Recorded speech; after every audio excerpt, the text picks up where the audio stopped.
Good morning students. आज हम शुरू करते हैं महात्मा गांधी को। महात्मा गांधी देश के वो बड़े नेता हैं जिनके नाम पर एक युग का नाम है। ये देश के बहुत बड़े जन नेता हैं। इनका जन्म 2 अक्टूबर 1869 को पोरबंदर गुजरात में हुआ था। इनके पिताजी का नाम करमचंद गांधी और ये उनको काबा भी कहते थे। इनकी माता का नाम पुतलीबाई और इनकी पत्नी का नाम कस्तूरबा गांधी था, जिनको ये बा भी कहा करते थे। और इनका अपना पूरा नाम मोहनदास करमचंद गांधी था। ये 1889 से 91 तक इंग्लैंड में बैरिस्ट्री की पढ़ाई के लिए गए थे। महात्मा गांधी का जो जन्म है वो एक संपन्न परिवार में हुआ था, एक अमीर परिवार में हुआ था। इनके पिताजी राजकोट में दीवान थे। इनके घर में पैसे की किसी भी प्रकार की कोई कमी नहीं थी, लेकिन ये पढ़ाई में एवरेज थे, ना ज़्यादा इंटेलिजेंट थे और ना ही ज़्यादा कमज़ोर। 13 वर्ष की आयु में ही इनका विवाह कर दिया गया था और उस समय कम आयु में विवाह करने का एक तरह से प्रचलन था। इन्होंने शादी के बाद भी अपनी पढ़ाई जारी रखी और जब ये 19 वर्ष के थे तो 19 वर्ष की आयु में ये बैरिस्ट्री की पढ़ाई करने के लिए इंग्लैंड चले गए। 1889 में ये इंग्लैंड गए और वहाँ से लॉ की डिग्री लेकर के 1891 में वापस भारत आ गए। अब लॉ की डिग्री उन्होंने ले ली। अब ये यहाँ आने के बाद, भारत आने के बाद किसी एक अच्छे केस की तलाश में थे। इनके मन में था कि कोई ऐसा केस मुझे मिले ताकि मेरा नाम प्रसिद्ध हो सके और वो वकील जो है एक नामी वकील के रूप में इस दुनिया के अंदर प्रसिद्ध हों। उन्होंने सोचा एक ऐसा रास्ता मुझे चाहिए ताकि मैं प्रसिद्ध हो सकूं। लेकिन अब तक उन्हें केवल छोटे मोटे ही केस मिल रहे थे, कोई इतना अच्छा केस इनको अब तक नहीं मिला था कि यह प्रसिद्ध हो सके। इन्होंने मुंबई और राजकोट के आसपास ही जो केस थे वो लड़े थे, लेकिन इन केसों को लड़ करके उनका मन खुश नहीं था। अब इनकी किस्मत का ये बुलावा कह सकते हैं एक तरह से कि इनकी जो मुलाकात है वो दादा अब्दुल्ला के साथ हुई, जिन्होंने इनको इनवाइट किया कि आप यंग हैं और अभी अभी लॉ की पढ़ाई करके आप आए हैं और आपको लॉ के बारे में काफ़ी समझ है, इसलिए आप साउथ अफ्रीका आइए।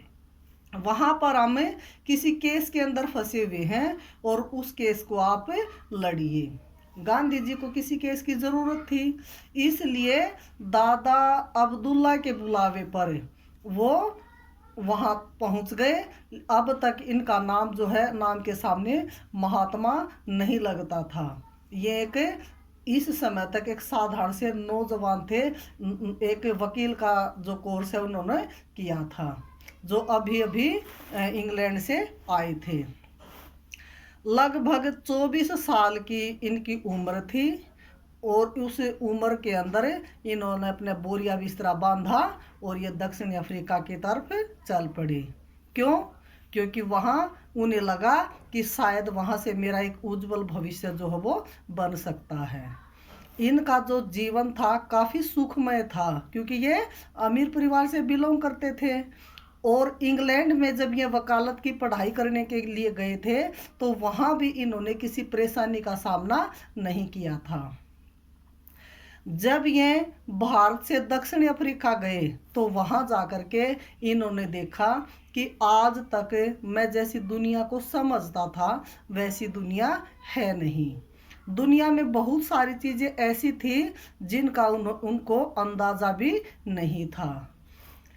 वे ये कहने को तो एक इंडियन थे, लेकिन जिस समय इंडिया इतनी अधिक परेशानियों का सामना कर रहा था, उस एक भी परेशानी का अब तक इनके सामना नहीं किया था इन्होंने। अफ्रीका जाकर गांधी जी ने ये देखा कि सच में भेदभाव होता क्या है। गांधी जी के साथ वहाँ कुछ ऐसी घटनाएं घटित हुई जिन्होंने उनके जीवन को ही बदल दिया। उन सभी घटनाओं में से एक किस्सा मैं आपको बताती हूँ। एक बार गांधी जी फर्स्ट क्लास का टिकट लेकर और सूट बूट पहनकर ट्रेन में सवार हो गए। इनकी हियरिंग थी अगले दिन और यात्रा भी कुछ ही किलोमीटर की थी। दक्षिणी अफ्रीका के अंदर डरबल प्रिटोरिया शहर में इनको उतरना था। गांधी जी ने उस समय का सबसे महंगा टिकट खरीदा था और उस टिकट को लेकर वे आराम से जाकर ट्रेन में बैठ गए। जिस कंपार्टमेंट में वे बैठे हुए थे वहाँ एक दो गोरे रंग के लोग आते हैं जिनकी त्वचा का रंग सफ़ेद था और वो आकर के महात्मा गांधी को कहते हैं कि तुम इसमें कैसे बैठे हो, तुम्हारी चमड़ी का रंग तो काला है। इस पर गांधी जी ने उनको बताया कि क्योंकि अब तक उनका इस बात से कोई सामना हुआ ही नहीं था, ऐसी कोई परेशानी उन्होंने अब तक झेली नहीं थी, इसलिए गांधी जी ने कहा कि मैंने तो टिकट खरीदा है और ये मेरा हक है, इस पर मैं बैठूंगा ही बैठूंगा। तो इस बात पर उनकी उन अंग्रेजों के साथ बहस हो गई और उस बहस को सुन करके वहाँ पर 5-6 आदमी और इकट्ठे हो गए। तो उन्होंने गांधी जी को पकड़ा, उसको धक्का दिया और धक्का दे करके नीचे उतार दिया और वे नीचे एक प्लेटफार्म पर जाकर गिर पड़े और उनका सामान भी उनके ऊपर फेंक दिया। आसपास में जो खड़े हुए लोग थे, कुछ लोग तो उस घटना को देखकर बहुत अधिक दुखी हुए, लेकिन कुछ लोगों को लगा कि क्या यह आदमी बेवकूफ़ है, इसने ये हरकत की ही क्यों। उस समय गांधी जी भी ये नहीं समझ पाए कि उनके साथ जो ये व्यवहार हुआ है इसका क्या कारण है, क्यों उसके साथ ऐसा हुआ, क्यों, क्योंकि ऐसा व्यवहार उन्होंने अभी तक देखा ही नहीं था। और ये माना जाता है, ये कहा जाता है कि महात्मा गांधी उस दिन पूरी रात ठिठुरती ठंड में स्टेशन पर बैठे रहे। सर्दियों का टाइम था उस समय। और जिस स्टेशन पर वो बैठे थे उस स्टेशन का नाम था पीटर मारिट्सबर्ग। ये घटना महात्मा गांधी को इतना अंदर तक चुभ गई कि भेदभाव के खिलाफ उन्हें लगा कि जरूर कुछ करना चाहिए। और ये जो घटना घटी थी ये समय था 1893 का। इस घटना ने गांधी जी को अंदर तक हिला दिया और गांधी जी ने अपनी एक मीटिंग में कहा भी था कि Gandhi was born in India but Gandhi was made in South Africa. अर्थात उन्होंने ये उस समय एक बहुत बड़ी बात कही थी कि गांधी जी का जन्म हुआ भारत में लेकिन इन्हें गांधी बनाया साउथ अफ्रीका ने। गांधी जी अगर भारत में ही रहते तो शायद इन परेशानियों का सामना ना कर पाते। क्यों? क्योंकि उनका परिवार एक उच्च घर में हुआ था, उच्च घराने से वो संबंधित थे, तो शायद उनको इतनी तकलीफ से ना गुजरना पड़ता और इस भेदभाव को ना समझ पाते। इस एक छोटी सी कहावत है, इसके बारे में कहा जाता है जैसे अगर एक मेंढक है और उस मेंढक को किसी बर्तन के अंदर डाल दिया जाए और उस बर्तन में थोड़ा सा गर्म पानी भी डाल दिया जाए और वो धीरे धीरे वो मेंढक को आदत पड़ जाएगी गर्म पानी में रहने की। आप जैसे पहले थोड़ा पानी डाला, उसके बाद फिर थोड़ा सा और गर्म डाला, उसके बाद फिर और थोड़ा सा गर्म डाला, यानी कि एक स्टेज ऐसी आएगी कि मेंढक उसे बाहर निकलने की बिल्कुल भी कोशिश नहीं करेगा, क्योंकि वो ये सोचेगा कि मैं इस पानी को सहन करने की मेरे अंदर योग्यता है, मैं इसको सहन कर सकता हूँ। क्योंकि स्टार्टिंग में जो पानी डाला गया था वो बिल्कुल ही कम गर्म था और धीरे धीरे उसको उबाल की स्थिति आ गई और उबाल की स्थिति आते आते वो मेंढक उसमें मर जाएगा, लेकिन बाहर निकलने की कोशिश कभी नहीं करेगा। इसी तरह से अगर एक दूसरा एग्जाम्पल ले, एक मेंढक को एकदम बहुत तेज गर्म पानी में डालेंगे तो वो एकदम उस पानी से बाहर निकलने की कोशिश करेगा और एकदम जोर लगाकर वो उससे बाहर भी निकल जाएगा। तो इसी प्रकार की जो स्थिति थी उस समय महात्मा गांधी के साथ भी हुई थी। क्योंकि अगर कोई भी इंसान है, अगर किसी भी इंसान को या किसी भी समुदाय को धीरे धीरे दबाना चाहे, हमें धीरे धीरे उसको दबाने की कोशिश करें और उसका शोषण हम करते रहे तो धीरे धीरे उसे शोषण को सहन करने की आदत पड़ जाती है। लेकिन अगर किसी ऊंचे इंसान को, जो अमीर घर में पैदा हुआ है और जिसने शोषण अभी सहन नहीं किया है, अगर उसको हम दबाने की कोशिश करते हैं तो एकदम वो व्यवस्था को बदलने की कोशिश करेगा। तो ऐसा ही सेम महात्मा गांधी के साथ भी हुआ, क्योंकि उन्होंने इससे पहले ऐसी दुर्व्यवहार उन्होंने आज तक कभी नहीं देखा था। तो दक्षिणी अफ्रीका में गांधी जी के साथ जो व्यवहार हुआ वो ठीक उसी तरह का था जैसे गर्म पानी में मेंढक के डालने से होता है और वो एकदम पानी से बाहर निकल जाता है। अब गांधी जी दक्षिणी अफ्रीका में हुए व्यवहार से इतने दुखी हुए कि उन्होंने 1894 में नटाल कांग्रेस की स्थापना की और ये नटाल कांग्रेस की स्थापना उन्होंने साउथ अफ्रीका में ही की थी। और नटाल कांग्रेस का उद्देश्य था कि भेदभाव के खिलाफ काम करना। महात्मा गांधी उस समय, उससे पहले जो है वो उदारवादी थे और उनके गुरु थे गोपाल कृष्ण गोखले, जो वे भी उदारवादी ही थे। महात्मा गांधी इस बात पर विश्वास ही नहीं कर पाए कि अंग्रेज इतना अधिक भेदभाव करते हैं, दक्षिण अफ्रीका के अंदर इतना अधिक भेदभाव किया जाता है। तो शुरू में उन्हें लगा कि शायद अंग्रेजों को इस बात का पता नहीं है कि दक्षिणी अफ्रीका में इतना अधिक भेदभाव किया जाता है। तो उन्होंने शुरू में अंग्रेज सरकार को अनेक चिट्ठियां लिखी, महारानी ब्रिटेन के नाम लिखी, उनके अनेक अफसरों के नाम लिखी, लेकिन अंग्रेजों पर किसी भी बात का कोई प्रभाव नहीं पड़ा। ऐसा होने पर महात्मा गांधी को पता चला कि जैसा मैं अंग्रेजों को सोच रहा था ऐसे अंग्रेज है नहीं। 1904 में एक अखबार निकलता था इंडियन ओपिनियन, यानी कि इसमें भारतीयों का नजरिया नाम अखबार था और यह तमिल, इंग्लिश, हिंदी और गुजराती 4 भाषाओं में निकलता था। इसमें गांधी जी ने लेख लिखने आरंभ किए और उन लेखों में उन्होंने लिखा कि समाज कैसा होना चाहिए। इसमें बहुत सारी बातें ऐसी लिखी जो लोगों को जागरूक कर सके। और डरबन में फिनिक्स फार्म बनाया और उसके बाद फिर उन्होंने टोल्स्टॉय फार्म बनाया। एक जगह जहां महात्मा गांधी के साथ रेल कांड हुआ था वो जगह थी पीटर मैरिक्सबर्ग।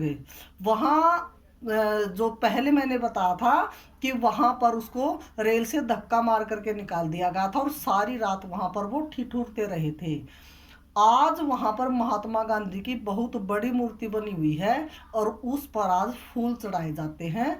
एक जगह जहाँ पर उस आदमी को बेइज्जत किया गया था और आज उसी जगह पर उसकी मूर्ति पर फूल चढ़ाए जाते हैं और उसकी पूजा की जाती है। इसे कहते हैं इतिहास रचना। ऐसे महान व्यक्ति होते हैं जो अपनी बेइज्जती का बदला लेने के लिए कितना कुछ कर गुजरने के लिए तैयार रहते हैं। तो जो फिनिक्स फार्म था वो सत्याग्रह की जन्मस्थली है जो कि दक्षिणी अफ्रीका के अंदर ही है। यहाँ पर गांधी जी ने सबसे पहले सत्याग्रह का यूज किया था। उसके बाद भारत में तो उन्होंने काफ़ी लेट समय में 1917 में यूज किया था सत्याग्रह का, लेकिन दक्षिण अफ्रीका में वो बहुत पहले ही इसका यूज कर चुके थे। और पहली बार जेल की जो इन्होंने यात्रा की थी वो भी दक्षिणी अफ्रीका में ही की थी, यानी कि जेल में भी सबसे पहले दक्षिणी अफ्रीका में ही महात्मा गांधी जी गए थे। उसके बाद 1906 में पंजीकरण प्रमाण पत्र के विरुद्ध आंदोलन किया। जैसे पंजीकरण प्रमाण पत्र क्या होता है, जैसे हमारा आधार कार्ड होता है या हमारा पहचान पत्र होता है, वैसे ही पंजीकरण प्रमाण पत्र था उस समय। लेकिन इसमें कुछ एक बेसिक अंतर था। वो क्या था, जैसे आधार कार्ड हमारे लिए एक गर्व की बात होती है, सम्मान की बात होती है, लेकिन पंजीकरण जो प्रमाण पत्र था वो भारतीयों के लिए एक बेइज्जती का प्रमाण पत्र था, क्योंकि ये सिर्फ भारतीयों के पास होता था जिनकी चमड़ी का रंग काला था।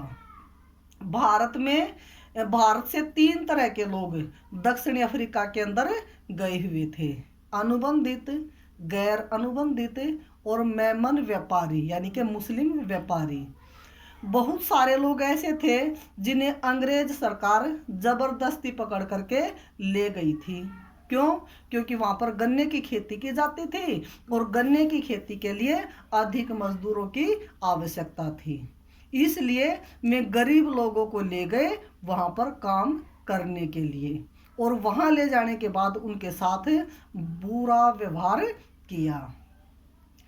अनुबंधित लोग थे जो किसी के साथ 10 साल के लिए, किसी के साथ 20 साल के लिए, किसी के साथ 25 साल के लिए, यानी कि उन्होंने उनके साथ कॉन्ट्रैक्ट साइन करवा लिए कि आप 10 साल के लिए हमारे साथ चलो और वहाँ पर तुम काम करो।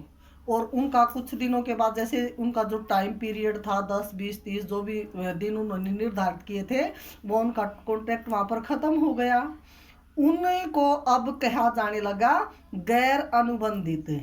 ये लोग ऐसे थे जो 25-30 साल से बाहर छोड़ करके वो कभी वापस ही नहीं आए, और ना ही वो अब वापस आना चाहते थे, क्योंकि उन्हें लगा कि उन्होंने वहीं पर शादी कर ली है और वहीं उनका परिवार बन गया है। तो उन्हें ऐसा लगने लगा, उनके मन में ये आया कि बेशक से हमारा कॉन्ट्रैक्ट ख़त्म हो गया है, लेकिन अब हम कहाँ जाएं, इसलिए अब यही हमारा परिवार आगे बढ़ गया है और यही हम रह लेते हैं। तो अंग्रेजों ने कहा कि जितने भी भारतीय हैं उन सब को रात 9 बजे के बाद बाहर नहीं निकलना है, चाहे कोई भी परेशानी हो फिर भी उनको बाहर नहीं निकलना है। उनके लिए एक नियम निर्धारित कर दिया कि जितने भी भारतीय हैं उन्हें एक प्रमाण पत्र अपने साथ में रखना होगा, और जहां भी जाओगे प्रमाण पत्र आपके साथ रहेगा। अगर प्रमाण पत्र आपके साथ नहीं होगा तो उनको जेल में भी डाला जा सकता है और उनके साथ बुरा व्यवहार भी किया जा सकता है और उनको पीटा भी जा सकता है। जब ये बात हुई तो गांधी जी ने आंदोलन चलाया 1906 में, सत्याग्रह आंदोलन जिसका नाम दिया गया। तो गांधी जी ने उस समय सत्याग्रह को एक हथियार के रूप में प्रयोग करना शुरू कर दिया। उसके बाद 1909 में एक नया फॉर्म बनाया, टॉलस्टॉय फॉर्म, जिसमें सत्याग्रह को एक हथियार बनाया गया था। 1909 में हिंद स्वराज नाम की एक किताब लिखी थी और जो गुजराती भाषा में लिखी गई थी। इसमें गांधी जी ने विचार दिया कि मुझे ऐसा लगता है कि अगर भारतीय सिर्फ 1 साल अंग्रेजों का साथ न दे, उनके स्कूलों में पढ़ने के लिए न जाए, कॉलेज में न जाए, सरकारी नौकरियों से त्याग पत्र दे दे, इनके कोर्ट कचहरियों में न जाए, तो 1 साल के अंदर ही अंग्रेज भारत को छोड़कर चले जाएंगे। और उसके बाद इसका प्रयोग उन्होंने 1920 में किया जब वे भारत वापस आ गए। 1913 में पोल टैक्स, यानी कि पोल टैक्स लगाया गया भारतीयों पर। किन के ऊपर लगाया गया? जिनका अनुबंध खत्म हो गया था, उस समय उनके ऊपर पोल टैक्स लगाया गया, जिसको पोल टैक्स के नाम से जाना जाता है। भारतीय विवाह जो है उन्होंने अप्रमाणित कर दिए, यानी कि भारतीयों का धर्म बदलवाने के लिए उन्होंने कहा कि आपने जितनी भी आज तक शादियां की हैं वे सब शादियां गैर कानूनी हैं। क्यों? क्योंकि वे ईसाई रीति रिवाजों के अनुसार नहीं हुई हैं। तो उनके जो बच्चे जन्मे हैं वो भी गैर कानूनी हैं। इसके विरुद्ध महात्मा गांधी ने आंदोलन किया 1913 में, और इसके ठीक 2 साल के बाद अर्थात 1915 में गांधी जी सदा के लिए भारत आ गए। जो हमने अब तक पढ़ा है इसका एक बार हम क्विक रिवीजन कर लेते हैं। यानी कि जो महात्मा गांधी हैं, महात्मा गांधी जो है 1889 से 91 तक इंग्लैंड में बैरिस्ट्री की पढ़ाई के लिए रहे।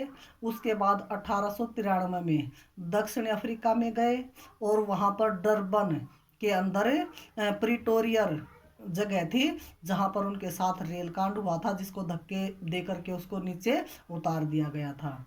और 1894 में महात्मा गांधी ने नटाल कांग्रेस की स्थापना की थी, जो भेदभाव के विरुद्ध था। 1904 में इंडियन ओपिनियन नामक अखबार निकलता था, जिसमें भारतीयों के विचार जो है वो छपा करते थे। उसके बाद फिनिक्स फार्म, जो दक्षिण अफ्रीका के अंदर है, उसको सत्याग्रह की जन्मस्थली कहा जाता है।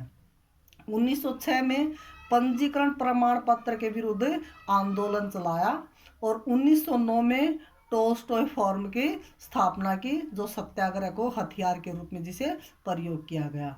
उसके बाद 1913 में पोल टैक्स, पंजीकरण, भारतीय विवाह को जो गैर कानूनी घोषित किए गए थे, उनके खिलाफ भारत के अंदर उन्होंने दक्षिण अफ्रीका के अंदर आंदोलन चलाया।